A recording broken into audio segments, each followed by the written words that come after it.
Assalamualaikum warahmatullahi wabarakatuh. Salam sejahtera bagi kita semua. Om Swastiastu. Namo Buddhaya. Salam kebajikan. Di sini kami dari kelompok 2 akan mewawancarai salah satu organisasi yang ada di Fakultas Keguruan dan Ilmu Pendidikan, yaitu organisasi Imadika. Wawancara kali ini bertujuan untuk mengetahui bagaimana peran kepemimpinan dalam organisasi.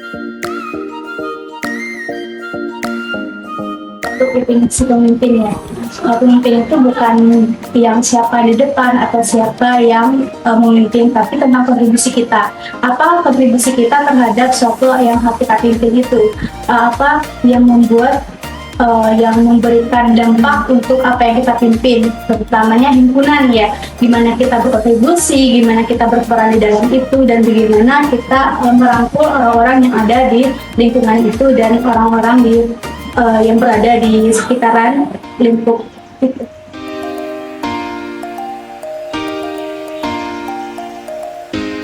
Sebagai anggota di Imadika ini melihat kepemimpinan ataupun pemimpin yang sekarang itu, beliau itu tidak mendefinisikan pemimpin itu sebagai pemimpin itu harus yang berdiri sendiri, harus merintah A, B, C ke anggota-anggotanya tuh enggak.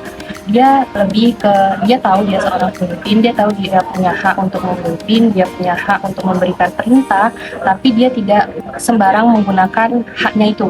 Jadi dia juga memposisikan diri dia, walaupun dia pemimpin, tapi dia tetap merendah untuk sama rata dengan anggotanya. Kalau ditanya tentang peran kepemimpinannya di IMA, itu pastinya penting ya, namanya sebuah organisasi, sebuah wadah, itu pasti butuh namanya pemimpin.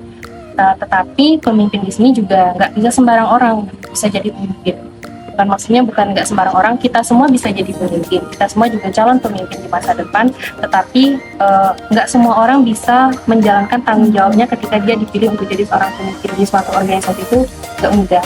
Jadi kalau kakak bilang dia mendefinisikannya sebagai pemimpin, itu beliau adalah pemimpin yang hebat, apalagi beliau adalah seorang perempuan kan, memimpin sebuah organisasi yang menaungi di bawahnya mulai dari teman-temannya, adik-adiknya, untuk menyelesaikan segala sesuatunya. Itu luar biasa sih untuk definisi sebagai pemimpin yang tidak meninggi tetapi tetap merendah sama rata dengan anggota-anggotanya. Caranya ya, yang pertama itu kita harus membangun komunikasi yang baik dulu. Nah, terus kita harus melakukan beradaptasi. Nah, kita tuh harus tahu dulu karakter setiap anggota kita.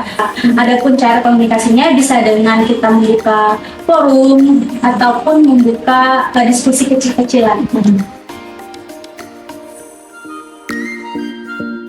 Hal-hal yang dilakukan ketua ataupun pemimpin IMA untuk melangsungkan komunikasi antar anggotanya, pasti yang pertama itu kan kita punya grup organisasi, grup IMA. Nah, di situ tuh isinya memang para pengurus-pengurus IMA, mulai dari ketua, sekretaris, bendahara, BPH, dan anggota-anggota yang lainnya itu pasti ada di dalamnya. Nah, untuk komunikasinya itu paling ya hal-hal komunikasi yang terjalin tuh ya memang hanya melalui grup WhatsApp, dan itu pun nggak intens, hanya ketika ada suatu informasi yang penting disampaikan. Kalau untuk yang lain, paling ketika misalnya ada acara ataupun kita nih minta informasi. Kalau komunikasi yang dilakukan sama pemimpin IMA kita sih baru sebatas itu. Cuman kalaupun komunikasi secara langsung nih, kalau misalnya ketemu, kakaknya humble, mungkin karena kakaknya juga perempuan ya. Kalau ke perempuan atau yang lainnya, kakaknya cara komunikasinya juga baik gitu kan. Terus juga gimana ya, kalau dibilang merangkul, masih ada rangkulan, tapi rangkulannya tuh ibaratnya kita dulu pernah punya rangkulan yang erat, tapi sekarang rangkulannya tuh nggak seerat yang dulu. Nah, itulah bisa didefinisikan kayak gitu. Kalaupun ada acara kepanitiaan misalnya gitu kan, komunikasinya ya kakaknya selalu ngomong baik-baik. Katanya komunikasi yang terjalin lagi kalau misalnya ketemu secara langsung, itu kakaknya sebisa mungkin mau gimana pun kakaknya secapek apa mungkin kesel gitu kan ngelihat anggota ini kan nggak semuanya nurut kan, nggak semuanya ngerjain tupoksinya masing-masing. Kakaknya sebisa mungkin komunikasinya itu nggak pernah pakai nada tinggi, kakaknya selalu ngerendah, pelan-pelan, karena mungkin kakaknya tahu ketika mungkin seorang pemimpin berusaha untuk memacu nih anggota-anggotanya buat mengerjakan tupoksinya, tetapi ketika tidak dikerjakan takutnya keluar nada yang tinggi, malah nantinya sakit hati, malah nanti kepengurusannya malah nggak bagus gitu kan. Jadi hal-hal komunikasinya masih ibaratnya masih sederhana, tapi walaupun sederhana masih bisa sih dirasakan untuk orang tuanya kepada anggota.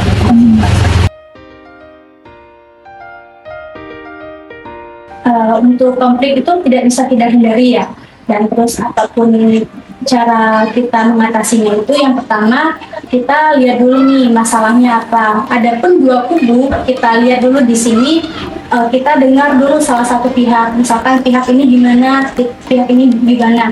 Yang pertama kita lakukan adalah mendengar dari kedua belah pihak. Setelah itu baru kita simpulkan atau baru kita tahu oh ini masalahnya apa. Setelah kita tahu masalahnya apa, baru kita berdiskusi untuk pemecahan masalahnya. Kira-kira ini gimana nih solusinya atau gimana nih yang harus kita lakukan karena adanya konflik itu. Itu aja sih, maksudnya tuh harus menjalin komunikasi dulu. Kita harus jangan sampai kita tuh miskomunikasi di dalam setiap organisasi sih. Ya, ada pun kedua kubu, kita coba berdiskusi dengan kepala dingin.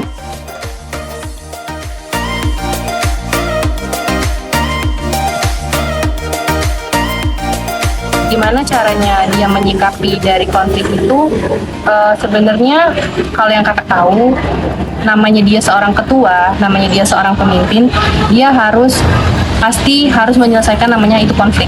Tapi ketua kita ini memang dia mempunyai tanggung jawab, dia punya ketua, walaupun dia punya konflik, walaupun dia punya masalah yang bagaimana dengan bawahannya, dia tetap harus menyelesaikannya, gitu kan.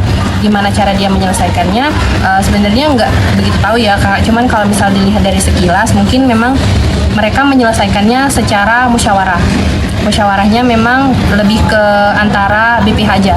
Namanya ketua, ketika ada konflik atau ada apapun itu, dia harus terima kalau dikasih saran ataupun dikasih masukan sama anggota tuh. Tapi ada juga masanya saat itu adanya konflik ataupun beda pendapat nih dari kami adik-adiknya, memang ada masanya dia sedikit menghindar untuk hal itu.